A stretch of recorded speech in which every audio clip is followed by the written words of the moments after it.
तब वह अपने पति से कहती है कि हे पिए जी, मेरा मन बहुत घबरा रहा है, आप मुझे कोई अच्छी कहानी सुनाइए। तब कौवा कहता है कि प्रिय, आज मैं तुम्हें बड़ी ही अच्छी कहानी सुनाता हूँ, ध्यान से सुनो। प्रिय दर्शकों, अब कौवा अपनी कहानी प्रारंभ करता है।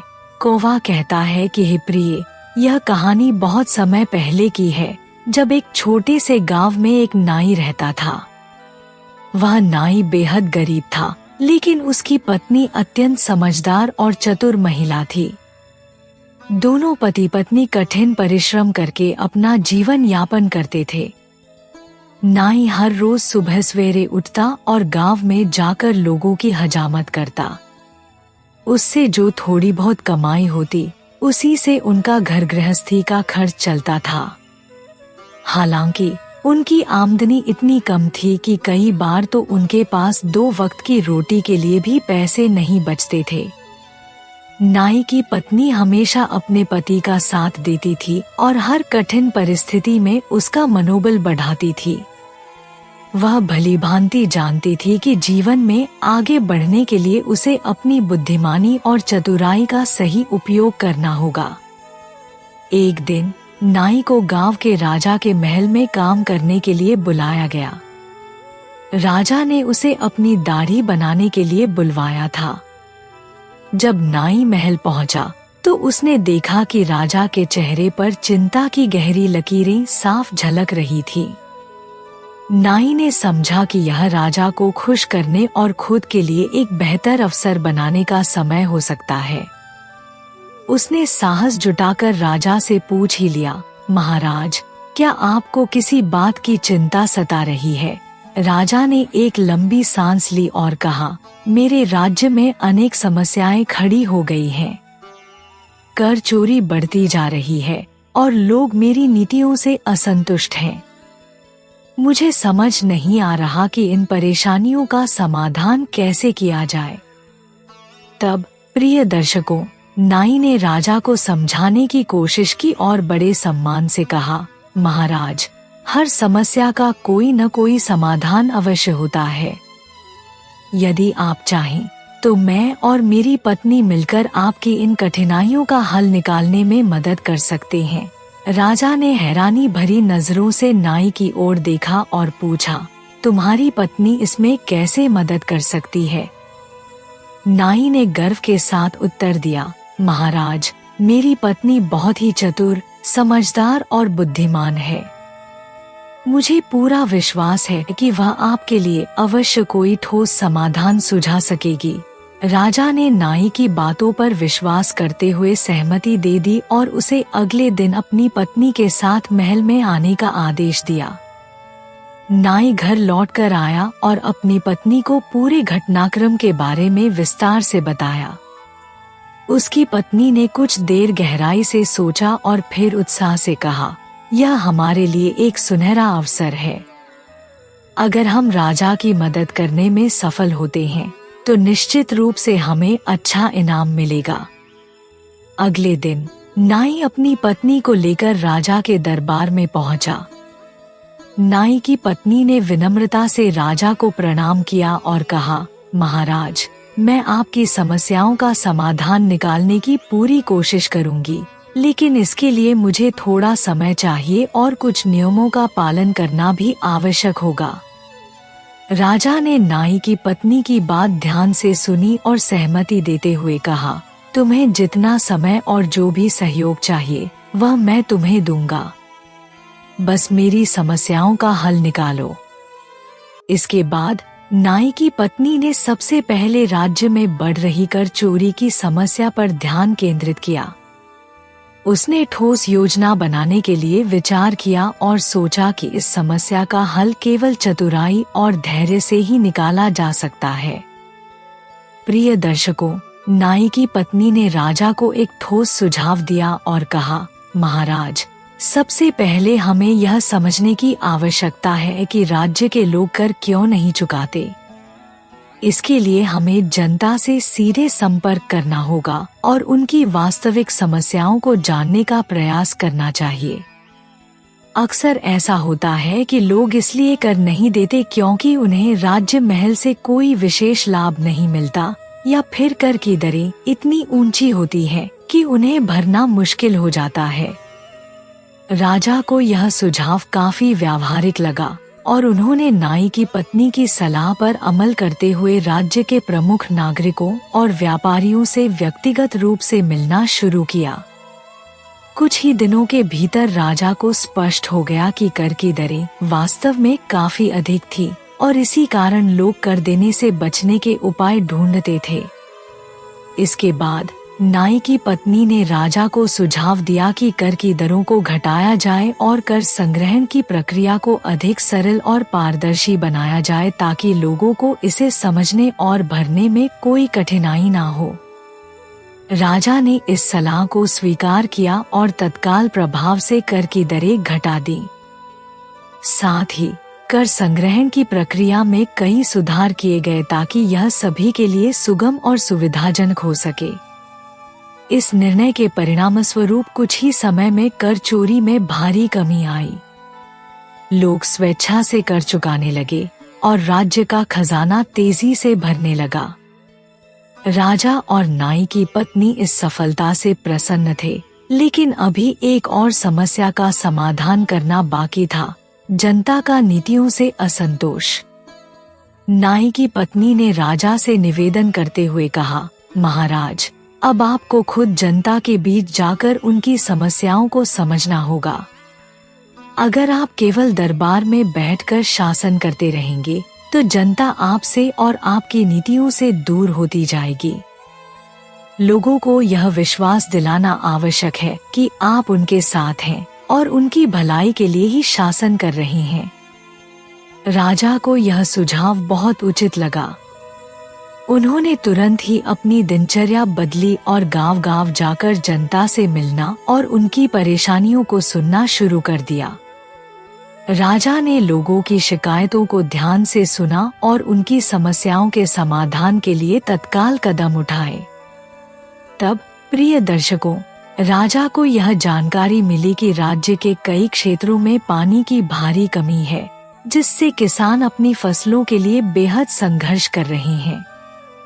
फसलें समय पर सिंचाई न मिलने के कारण खराब हो रही थी और किसान दिन रात परेशान थे। यह समस्या जानकर नाई की पत्नी ने राजा को सुझाव दिया कि राज्य के गांवों में नहरों का निर्माण किया जाए ताकि खेतों तक पानी आसानी से पहुंच सके। इसके साथ ही पुराने तालाबों और जलाशयों की सफाई करवाई जाए, जो अब उपयोग के लायक नहीं बचे थे। राजा को यह सुझाव बहुत कारगर लगा और उन्होंने बिना देर किए तुरंत आदेश जारी कर दिया। राजा ने इंजीनियरों और श्रमिकों की एक टीम बनाकर पूरे राज्य में नहरों के निर्माण और तालाबों की सफाई का कार्य शुरू करवाया। कुछ ही महीनों के भीतर इस काम के सकारात्मक परिणाम दिखने लगे। राज्य के किसान जो पहले पानी के लिए परेशान थे, अब खुशहाल हो गए। पर्याप्त पानी मिलने से फसलों का उत्पादन कई गुना बढ़ गया और किसानों के चेहरे पर मुस्कान लौट आई। राजा नाई की पत्नी की दूरदर्शिता, चतुराई और समस्या समाधान के कौशल से बहुत प्रभावित हुआ। उन्होंने नाई और उसकी पत्नी को दरबार में बुलाया और बड़े आदर से कहा, तुम दोनों की समझदारी और मेहनत ने मेरे राज्य को समस्याओं से मुक्त कर दिया है। तुम्हारी सलाहों ने राज्य को खुशहाल बना दिया है। मैं तुम्हें इसके लिए इनाम देना चाहता हूँ। बताओ, तुम्हारी कोई इच्छा हो तो मैं उसे पूरा करूँगा। नाई की पत्नी ने विनम्रता और आदरपूर्वक जवाब दिया, महाराज, यह तो हमारा कर्तव्य था कि हम आपकी सहायता करें।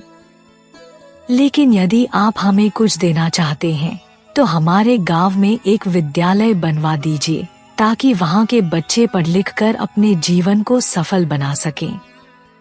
राजा को यह अनुरोध बहुत पसंद आया। उन्होंने नाई की पत्नी की इस नेक इच्छा को तुरंत स्वीकार कर लिया और आदेश दिया कि गांव में एक बड़ा और सुंदर विद्यालय बनाया जाए। कुछ ही समय में विद्यालय बनकर तैयार हो गया। अब गांव के बच्चे शिक्षा प्राप्त करने लगे और भविष्य संवारने का सपना देखने लगे।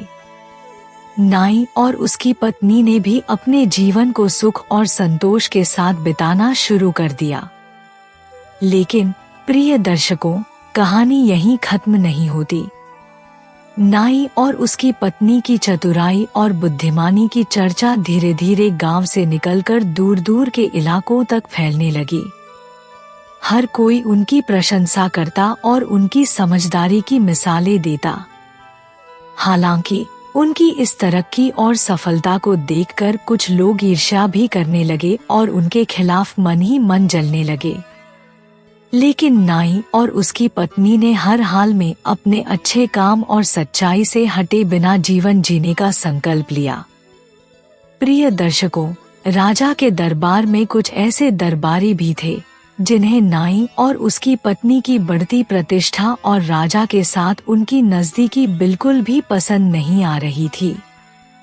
इन दरबारियों को यह बात सहन नहीं हो रही थी कि एक साधारण और गरीब नाई तथा उसकी पत्नी, जिनका पहले दरबार में कोई महत्व नहीं था, अब राजा के भरोसेमंद बन गए हैं।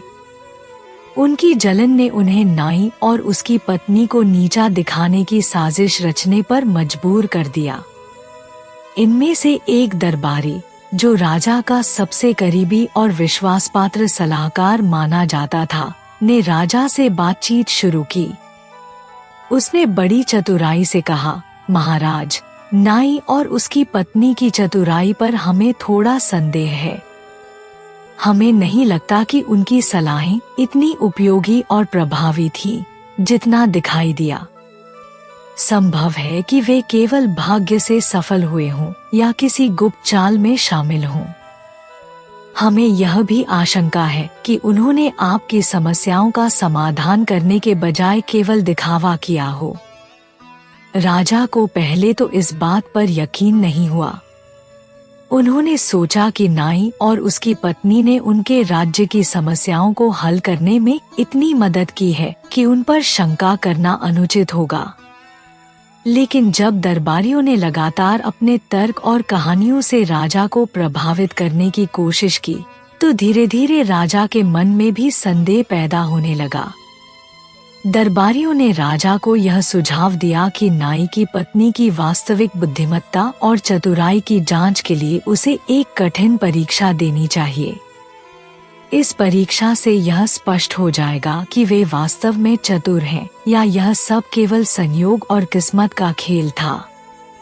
राजा को यह सुझाव उचित और व्यावहारिक लगा। उन्होंने तुरंत नाई और उसकी पत्नी को दरबार में बुलाने का आदेश दिया। जब नाई और उसकी पत्नी दरबार में पहुंचे, तो राजा ने गंभीर और कठोर स्वर में कहा, मैंने तुम्हारी चतुराई और समझदारी की कई बार प्रशंसा की है और तुम्हारी सलाहों को राज्य के लिए उपयोगी माना है। लेकिन अब मैं चाहता हूँ कि तुम मेरी एक और बड़ी समस्या का समाधान करो। यह समस्या पहले से कहीं अधिक जटिल और कठिन है। यदि तुम इस समस्या को सफलतापूर्वक हल कर पाई, तो मैं न केवल तुम्हें और तुम्हारे पति को सम्मान दूंगा, बल्कि तुम्हें अपना प्रमुख सलाहकार भी बना दूंगा। नाई और उसकी पत्नी ने राजा की बात ध्यान से सुनी। हालांकि राजा का स्वर गंभीर था और माहौल में तनाव झलक रहा था, लेकिन उन्होंने साहस और आत्मविश्वास बनाए रखा। नाई की पत्नी ने विनम्रता से राजा के प्रस्ताव को स्वीकार करते हुए कहा, महाराज, यह हमारा सौभाग्य है कि आपने हमें इस योग्य समझा। हम पूरी निष्ठा से आपकी समस्या का समाधान करने की कोशिश करेंगे। कृपया हमें बताएं कि समस्या क्या है। प्रिय दर्शकों, राजा ने गहरी सांस लेकर गंभीर स्वर में कहा, मेरे राज्य में एक ऐसी रहस्यमयी जगह है जिसे कोई देख नहीं सकता और जहां किसी का पहुंचना संभव नहीं है। मुझे उस जगह से ऐसी चीज चाहिए जो न केवल अनदेखी हो, बल्कि जिसे आज तक किसी ने छुआ भी न हो। अगर तुम इस असंभव से लगने वाले कार्य को पूरा कर पाई, तो मैं तुम्हें बड़ी प्रशंसा और